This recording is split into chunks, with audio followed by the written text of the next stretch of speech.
श्री स्वामी समर्थ हे दत्तात्रेयांचे अवतार मानले जातात. त्यांची प्रकट कथा ही मुख्यतः लोकपरंपरा, संतकथा आणि भक्तांच्या अनुभवांवर आधारित आहे. परंपरेनुसार अक्कलकोट येथे एका दिवसाआधी कोणालाही कल्पना नसताना एक तेजस्वी, दिगंबर योगी प्रकट झाले. ते कोणाशी फारसे बोलत नसत, देहाची काळजी घेत नसत आणि कायम आत्मस्थितीत असत. लोक त्यांना कधी स्मशानात, कधी जंगलात, तर कधी गावाच्या चौकात ध्यानमग्न अवस्थेत पाहत. त्यांच्या दृष्टीत विलक्षण करुणा आणि तेज होते.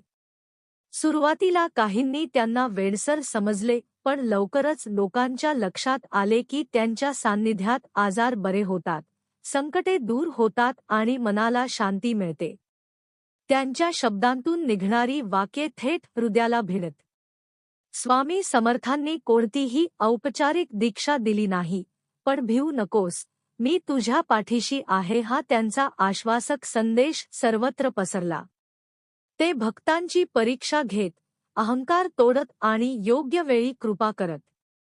त्यांनी स्वतःबद्दल काहीच सांगितले नाही, ना जन्म, ना पूर्वकथा. म्हणूनच भक्त मानतात की ते स्वयंसिद्ध अवतार आहेत. अखेरपर्यंत स्वामी समर्थ अक्कलकोटातच राहिले.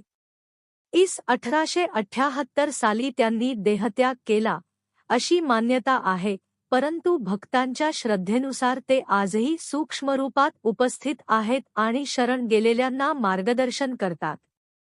जय जय स्वामी समर्थ हा केवळ जयघोष नाही, तर धैर्य, श्रद्धा आणि आत्मविश्वास जागवणारा मंत्र आहे. तुम्हाला हवे असल्यास मी संक्षिप्त कथा, बालकांसाठी सोपी कथा किंवा स्वामी समर्थांचे चमत्कार उपदेशही सांगू शकतो.